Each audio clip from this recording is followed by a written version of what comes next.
Hallelujah. ದೇವರು ಒಳ್ಳೆಯವನು, ಒಳ್ಳೆಯದನ್ನೇ ಮಾಡುವಂಥ ದೇವರಾಗಿದ್ದಾನೆ.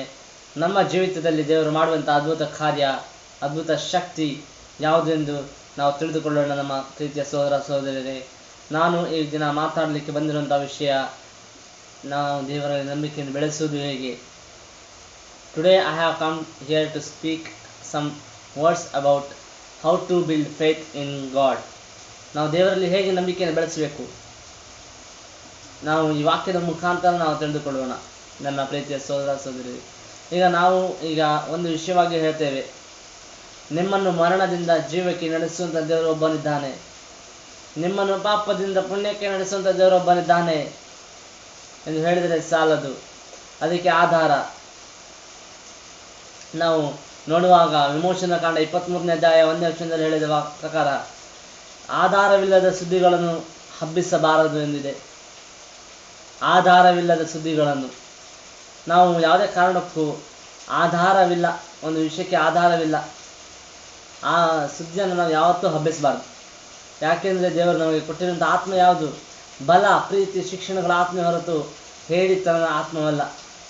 ಈಗ ನಾವು ನೋಡುವಂತೆ ರೋಮಾ ನಗರದವರಿಗೆ ಬರೆದ ಪತ್ರಿಕೆ, ರೋಮಾಪುರದವರಿಗೆ ಬರೆದ ಪತ್ರಿಕೆ 10ನೇ ಅಧ್ಯಾಯ 17ನೇ ವಚನ ಹೇಳಿರುವಂತೆ, ಆದ ಕಾರಣ ಸಾರಿದ ವಾರ್ತೆಯು ನಂಬಿಕೆಗೆ ಆಧಾರ, ಆ ವಾರ್ತೆಗೆ ಕ್ರಿಸ್ತನ ವಾಕ್ಯವೇ ಆಧಾರ. ಆದ ಕಾರಣ ಸಾರಿದ ವಾರ್ತೆಯು ನಂಬಿಕೆಗೆ ಆಧಾರ, ಆ ವಾರ್ತೆಗೆ ಕ್ರಿಸ್ತನ ವಾಕ್ಯವೇ ಆಧಾರ. ಈಗ ನಾವು ನೋಡಿರುವ ಪ್ರಕಾರ, ಆದ ಕಾರಣ ಸಾರಿದ ವಾರ್ತೆಯು ಅಂದರೆ ನಾವು ವಾಕ್ಯಗಳನ್ನು ಸಾರ್ತೇವೆ, ಅದು ಯಾವ ವಿಷಯವಾಗಿರ್ತೇವೆ? ಅದು ಕ್ರಿಸ್ತನ ವಿಷಯವಾಗಿ, ಯೇಸು ಕ್ರಿಸ್ತನ ಸುವಾರ್ತೆಯನ್ನು ನಾವು ಸಾರುವಾಗ ನೋಡಿ, ಆದ ಕಾರಣ ಸಾರಿದ ವಾರ್ತೆ, ನಾವು ಯಾವ ವಿಷಯವಾಗಿ ನಾವು ವಾರ್ತೆಯನ್ನು ಸಾರ್ತೇವೋ. ಈಗ ಟಿ ವಿ ನ್ಯೂಸ್ ಚಾನಲ್ನವರು ಸಾರ್ತಾ ಇದ್ದಾರೆ, ಕೆಲವರು ಅವರು ಹಾಗೆ ಮಾಡಿದರು, ಇವರು ಹೀಗೆ ಮಾಡಿದರು ಅಂತ. ಅದು ಏನಾದರೂ ಒಂದು ಆಧಾರ ಉಂಟಾ? ಅದಕ್ಕೆ ಆಧಾರವಿಲ್ಲ. ಆ ಸುದ್ದಿಗಳಿಗೆ ಆ ಆಧಾರವಿಲ್ಲದ ಸುದ್ದಿಗಳನ್ನು ಹಬ್ಬಿಸ್ತಾ ಇದ್ದಾರೆ. ಆ ವಾರ್ತೆಗೆ ಕ್ರಿಸ್ತನ ವಾಕ್ಯವೇ ಆಧಾರ.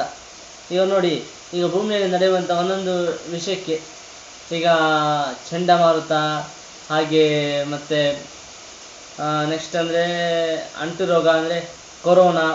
ಈಗ ಕೊರೋನಾ ಬಂದಿರುವಂಥದ್ದಕ್ಕೆ ಬೈಬಲಲ್ಲಿ ಆಧಾರವಿದೆ. ಅದು ಪ್ರಕಟಣೆಯಲ್ಲಿದೆ ನೋಡಿ, ಪ್ರಕಟಣೆ 6:4 ಎಷ್ಟೋ ಇದೆ, 6ನೇ ಅಧ್ಯಾಯದಲ್ಲಿ ಇದೆ. ನಾವು ನೋಡುವಾಗ ಇದೆಲ್ಲ ಸಂಗತಿ ನಡೆಯೋದು ಯಾಕೆ ಗೊತ್ತಾ? ಕ್ರಿಸ್ತನ ಬರೋಣ ಅತಿ ಸಮೀಪವಾಗಿದೆ, ಆದ ಕಾರಣ ಈ ವಿಷಯದಲ್ಲಿ ನಡೀತಾ ಇದೆ. ನೆಕ್ಸ್ಟ್ ಇಬ್ರಿಯ 11:1 ನಾವು ನೋಡುವ ಪ್ರಕಾರ ನಮ್ಮ ನಂಬಿಕೆ ಹೇಗಿರಬೇಕು, ನಮ್ಮ ನಂಬಿಕೆ ಹೇಗಿರಬೇಕು ಈ ವಿಷಯವಾಗಿ ನಾನು ನಿಮ್ಮ ಸಂಗಡ ಮತ್ತೊಂದಿಷ್ಟು ಸ್ವಲ್ಪ ಹೊತ್ತು ಮಾತನಾಡುತ್ತಿದ್ದೇನೆ. ನಂಬಿಕೆಯೋ ನಾವು ನಿರೀಕ್ಷಿಸುವುಗಳ ವಿಷಯವಾಗಿ ಭರವಸೆಯಿಂದಿರುವುದು, ಕಣ್ಣಿಗೆ ಕಾಣದವುಗಳನ್ನು ನಿಜವೆಂದು ತಿಳ್ಕೊಳ್ಳುವುದು ನಂಬಿಕೆಯಾಗಿದೆ. ಹಲ್ಲೆಲೂಯಾ. ನಂಬಿಕೆಯೋ ನಾವು ನಿರೀಕ್ಷಿಸುವುಗಳ ವಿಷಯವಾಗಿ ಭರವಸೆಯಿಂದಿರುವುದು, ಕಣ್ಣಿಗೆ ಕಾಣದವುಗಳನ್ನು ನಿಜವೆಂದು ತಿಳ್ಕೊಳ್ಳುವುದು ನಂಬಿಕೆಯಾಗಿದೆ ಅಂತೆ. ಈಗ ಕಣ್ಣಿಗೆ ಕಾಣದವುಗಳಂದರೆ ನಮಗೆ ಇಲ್ಲಿ ಗಾಳಿ ಕಾಣುವುದಿಲ್ಲ, ಆದರೆ ಗಾಳಿ ಇದೆ ಅಂತ ನಾವು ನಂಬ್ತೇವೆ, ಹೌದಾ? ಗಾಳಿ ಕಾಣುವುದಿಲ್ಲ ಇಲ್ಲಿ, ಆದರೂ ಸಹ ನಾವು ಇಲ್ಲಿ ಗಾಳಿ ಇದೆ ಅಂತ ನಾವು ನಂಬ್ತೇವೆ. ಯಾಕೆ? ನಾವು ಉಸಿರಾಡೋದು ಸಹ ಅದೇ ಗಾಳಿಯಿಂದ. ಆ ಗಾಳಿ ಇಲ್ಲದೆ ಹೋದರೆ ನಮಗೆ ಉಸಿರಾಡ್ಲಿಕ್ಕೆ ಆಗ್ತದಾ? ಆ ಗಾಳಿ ಇಲ್ಲದೆ ಹೋಗಿದ್ರೆ ನಾವು ದೇವರ ವಾಕ್ಯವನ್ನು ಪ್ರತಿ ನಿಮಿಷಕ್ಕೂ ಅದನ್ನು ಶೋಧಿಸ್ತಾ ಇರಬೇಕು, ಓದ್ತಾ ಇರಬೇಕು. ನಂಬಿಕೆ ಅಂದ ತಕ್ಷಣ ನಮಗೆ ನೆನಪಾಗೋದು ಸಣ್ಣ ಮಕ್ಕಳು, ಒಂದು ವರ್ಷದ ಮಕ್ಕಳು. ಈಗ ನಾವು 1 ವರ್ಷದ ಮಕ್ಕಳನ್ನು ಹಿಡ್ಕೊಂಡು ಮೇಲೆ ಎಸೆದರೆ ಆ ಮಕ್ಕಳ ಮುಖದಲ್ಲಿ ಒಂದು ನಗು ಇರ್ತದೆ. ಯಾಕೆ? ಅದು ಗೊತ್ತಿರ್ತದೆ, ಈ ವ್ಯಕ್ತಿ ಎಸೆದಿದ್ದಾನಲ್ಲ ಅವನನ್ನು ಹಿಡಿತಾನೆ ಅನ್ನೋಂಥ ನಂಬಿಕೆ ಇದೆ ಆ ಮಗುವಿಗೆ. ಆ ನಂಬಿಕೆ ಎಲ್ಲದಿದ್ದರೆ ಆ ಮಗು ನಗ್ತಾ ಇದ್ದಿತ್ತಾ, ಅಳ್ತಾ ಇದ್ದಿತ್ತು, ಹೌದಾ? ಆ ಮಕ್ಕಳಲ್ಲಿ ಒಂದು ಆನಂದ ನಾವು ಎತ್ಕೊಂಡಾಗ. ಅಲ್ಲಿಯ ಈಗ ನಾವು ಹಾಗೆ ನಾವು ನೋಡ್ತಾ ಬರುವಾಗ ನಂಬಿಕೆಯ ಮೂಲ ಪುರುಷ ಅಲ್ಲ, ನಂಬಿಕೆ ಮೂಲ ಪುರುಷನ ಬಗ್ಗೆ ನಾವು ನೆಕ್ಸ್ಟ್ ಓದುವ. ಅದು ಅಬ್ರಾಮನ ಬಗ್ಗೆ, ಅದ್ರ ಬಗ್ಗೆ ನಾನು ಕೊಡ್ತೇವೆ ವಾಕ್ಯ. ಆದರೆ ನಂಬಿಕೆ ಇಲ್ಲದೆ ದೇವರನ್ನು ಮೆಚ್ಚಿಸುವುದು ಅಸಾಧ್ಯ. ಹೌದಾ? ಈಗ ನಂಬಿಕೆ ಇಲ್ಲದೆ ಈಗ ನೀವು ದೇವಸ್ಥಾನಕ್ಕೆ ಹೋಗ್ತೀರಾ, ಯಾಕೆ ಹೋಗ್ತೀರಾ? ಒಂದು ಪ್ರಶ್ನೆ. ನೀವು ದೇವಸ್ಥಾನಕ್ಕೆ ಹೋಗಿ ಏನು ಮಾಡ್ತೀರಾ? ಎರಡನೇ ಪ್ರಶ್ನೆ. ಏನು ದೇವಸ್ಥಾನಕ್ಕೆ ಹೋಗ್ತೀರಾ, ಹೋಗುವುದಕ್ಕಿಂತ ಮುಂಚಿತವಾಗಿ ಅಲ್ಲಿ ದೇವರಿದ್ದಾನೆ, ಆತನನ್ನು ಹುಡುಕೋರಿಗೆ ಪ್ರತಿಫಲವನ್ನು ಕೊಡ್ತಾನೆ ಎನ್ನುವಂಥ ವಿಷಯಕ್ಕಾಗಿ ಆತನಲ್ಲಿ ನೀವು ಹೋಗ್ತೀರಾ. ಹೌದಾ? ಆತನು ನಮಗೆ ಪ್ರತಿಫಲವನ್ನು ಕೊಡ್ತಾನೆ, ನಮ್ಮನ್ನು ಎಂದಿಗೂ ಆತನ ಆಶೆಭಂಗ ಪಡುವುದಿಲ್ಲ ಎಂಬುದಕ್ಕಾಗಿ ನೀವು ಹೋಗ್ತೀರಾ. ಅದೇ ನೀವು ಕ್ರಿಸ್ತನ ಬಳಿಗೆ ಬರುವಾಗ ಹೇಗೆ ಬರಬೇಕು ಪ್ರಿಯರೇ? ನೀವು ಕ್ರಿಸ್ತನನ್ನು ತನ್ನ ಸ್ವಂತ ರಕ್ಷಕನನ್ನಾಗಿ ಆರಿಸಿಕೊಳ್ಬೇಕು. ಆರಿಸಿಕೊಂಡ ನಂತರ ಆತನೇ ನನ್ನ ನಿಜವಾದ ದೇವರು, ಆತನೇ ನನ್ನ ನಿಜವಾದ ಕುರುಬ ಅಂತ ನೀವು ನಂಬಬೇಕು ಪ್ರಿಯರೇ. ಹಲ್ಲೆಲೂಯಾ. ನೆಕ್ಸ್ಟ್ ನಾವು ನೋಡುವಾಗ ಯೋಹಾನ 3ನೇ ಅಧ್ಯಾಯ 16ನೇ ವಚನ. ಯೋಹಾನ 3ನೇ ಅಧ್ಯಾಯ 16ನೇ ವಚನದಲ್ಲಿ ಹೇಳ್ತದೆ, ದೇವರ ಲೋಕದ ಮೇಲೆ ಎಷ್ಟೋ ಆಶೆನಿಟ್ಟು ತನ್ನ ಒಬ್ಬನೇ ಮಗನನ್ನು ಭೂಮಿಗೆ ಕೊಟ್ಟನು. ಹೌದಾ? ಆತನು ಲೋಕದ ಮೇಲೆ ಎಷ್ಟೋ ಆಶೆನಿಟ್ಟು ತನ್ನ ಒಬ್ಬನೇ ಮಗನನ್ನು ಕೊಟ್ಟನು. ಆತನನ್ನು ಒಬ್ಬನಾದರೂ ನಾಶವಾಗದೆ ಎಲ್ಲರೂ ನಿತ್ಯ ಜೀವವನ್ನು ಪಡೆಯಬೇಕೆಂಬುದಕ್ಕಾಗಿ ಕೊಟ್ಟನು. ಆತನನ್ನು ನಂಬಬೇಕು ಪ್ರಿಯರೇ. ಆತನನ್ನು ನಂಬುವಾಗ ಆತನು ನಮಗೆ ಯಾವುದೇ ಕಾರಣಕ್ಕೂ ಆಶೆಭಂಗ ಪಡಿಸುವುದಿಲ್ಲ. ಹಲ್ಲೆಲೂಯಾ. ಆತನು ನಮ್ಮನ್ನು ಎಂದಿಗೂ ಆಶೆಭಂಗ ಪಡಿಸುವುದಿಲ್ಲ ಪ್ರಿಯರೇ.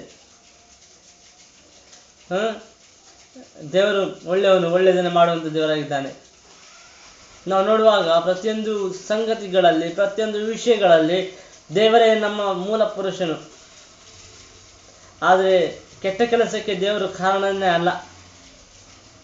ನಾವು ನೆಕ್ಸ್ಟ್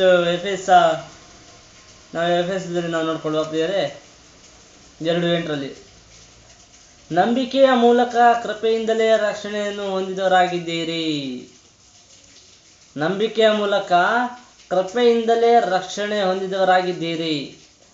ಈಗ ನೀವು ರಕ್ಷಣೆಯನ್ನು ಹೊಂದಬೇಕಾದ್ರೆ ನಂಬಿಕೆ ಬೇಕು. ನಂಬಿಕೆ, ಕೃಪೆ. ಒಂದು ನಂಬಿಕೆ, ಇನ್ನೊಂದು ಕೃಪೆ. ನಂಬಿಕೆಯ ಮೂಲಕ ಕೃಪೆಯಿಂದಲೇ ರಕ್ಷಣೆಯನ್ನು ಹೊಂದಿದ್ದೀರಿ. By faith, for by grace you have been saved. For by grace ಅಂದರೆ ನೀವು ಕೃಪೆಯಿಂದಲೇ ನೀವು ರಕ್ಷಣೆಯನ್ನು ಹೊಂದಿದ್ದೀರಿ. ಇದರಲ್ಲಿ ಬರೆಯಲ್ಪಟ್ಟಿದೆ ನೋಡಿ ಇಂಗ್ಲೀಷಲ್ಲಿ, for by grace you have been saved through faith.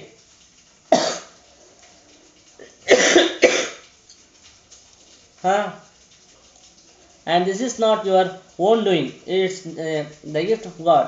ಇದು ನಿಮ್ಮ ಸ್ವಂತ ಕೈಯಿಂದ ಆದದ್ದಲ್ಲ ಅಂತ ಇದೆ ಇಂಗ್ಲೀಷಲ್ಲಿ ಸ್ಪಷ್ಟವಾಗಿದೆ ನಮಗೆ. ಇದು ನಮ್ಮ ಸ್ವಂತ ಕೆಲಸವಲ್ಲ, ಇದು ದೇವರ ವರವೇ. ಅದು ದೇವರ ವರವೇ. ಅದರಷ್ಟು ನಿಮ್ಮಂತ ಆದ್ದಲ್ಲ, ಅದು ದೇವರ ವರವೇ ಅಂತ ಉಂಟು ನೋಡಿ. ನಾವು ನೋಡುವಾಗ ಪ್ರತಿಯೊಂದು ವಾಕ್ಯವು ನಮ್ಮ ಹೃದಯದಲ್ಲಿ ಅಲುಗುನಿಟ್ಟಂತಾಗಬೇಕು. ಅಲ್ಲೇ ಪ್ರತಿಯೊಂದು ವಾಕ್ಯ. ಆನಂತರ ನಾವು ಹೇಗೆ ಇರ್ಬೋದು, ಹೇಗೆ ಇದು ಮಾಡ್ಬೋದು. ಹಾಗೆ ನಾವು ನೋಡುವಾಗ ಫಿಲಿಪ್ಪಿ 4:13 ಬರೆಯಲ್ಪಟ್ಟಿದೆ, ನನ್ನನ್ನು ಬಲಪಡಿಸುವ ಆತನಲ್ಲಿ ಇದ್ದುಕೊಂಡು ಎಲ್ಲದಕ್ಕೂ ಶಕ್ತನಾಗಿದ್ದೇನೆ. ಹಲ್ಲೆಲೂಯಾ. ನನ್ನನ್ನು ಬಲಪಡಿಸುವ ಆತನಲ್ಲಿದ್ದುಕೊಂಡು ಅಂದರೆ ನಾವು ಬಲ ಬೇಕು ನಮಗೆ. ಬಲ ಇಲ್ಲದಿದ್ದರೆ ನಾವು ಏನನ್ನು ಮಾಡಲಿಕ್ಕೆ ಸಾಧ್ಯವಿಲ್ಲ. ನಮಗೆ ದೇವರ ಬಲವಿಲ್ಲದಿದ್ದರೆ ನಾವು ಏನನ್ನು ಮಾಡಲಿಕ್ಕೆ ಸಾಧ್ಯವಿಲ್ಲ ಪ್ರಿಯರೇ. ನಮಗೆ ದೇವರ ಒಂದು ಬಲವಿಲ್ಲದಿದ್ದರೆ ನಾವು ಈ ಕ್ಷಣದಲ್ಲಿ ಮಣ್ಣಿಗೆ ಮಣ್ಣಾಗಬೇಕಿತ್ತು. ಆದರೆ ನಾವು ಇಂದಿನವರೆಗೂ ನಾವು ಜೀವಂತವಾಗಿದ್ದೇವೆ ಅಂದರೆ ಅದಕ್ಕೆ ಯೇಸು ಕ್ರಿಸ್ತನೇ ಸಾಕ್ಷಿಯಾಗಿದ್ದಾನೆ. ಹಲ್ಲೆಲೂಯಾ. Praise god.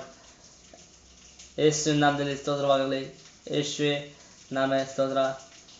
ಕರ್ತಾಜಿ ಕರ್ತನೆ ಸ್ತೋತ್ರ ಯೇಸುವೆ. ಈ ವಾಕ್ಯವನ್ನು ಕೇಳಿದಂಥ ಪ್ರತಿಯೊಂದು ಜನರ ಮನಸ್ಸಿನಲ್ಲಿ ಸ್ವಾಮಿ ಅಲಗು ನೆಟ್ಟಂತಾಗಲಿ ಸ್ವಾಮಿ ಯೇಸುವೆ. ಈ ವಾಕ್ಯವು ಹೇಳಿರೋ ಪ್ರಕಾರ ಸ್ವಾಮಿ ನಿನ್ನ ವಾಕ್ಯದಂತೆ ಅವರು ನಡೀಲಿಕ್ಕಾಗುವಂತೆ, ನಿನ್ನ ವಾಕ್ಯದಂತೆ ಅವರು ಜೀವಿಸಲಿಕ್ಕಾಗುವಂತೆ ನೀನು ಮಾಡುವಂಥ ದೇವರಾಗಿದ್ದೀವಿ ಸ್ವಾಮಿ ಯೇಸು ನಾಮದಲ್ಲಿ ಪ್ರಾರ್ಥಿಸಿ ಬೇಡ ತಂದೆ. ಆಮೇನ್. Thank you.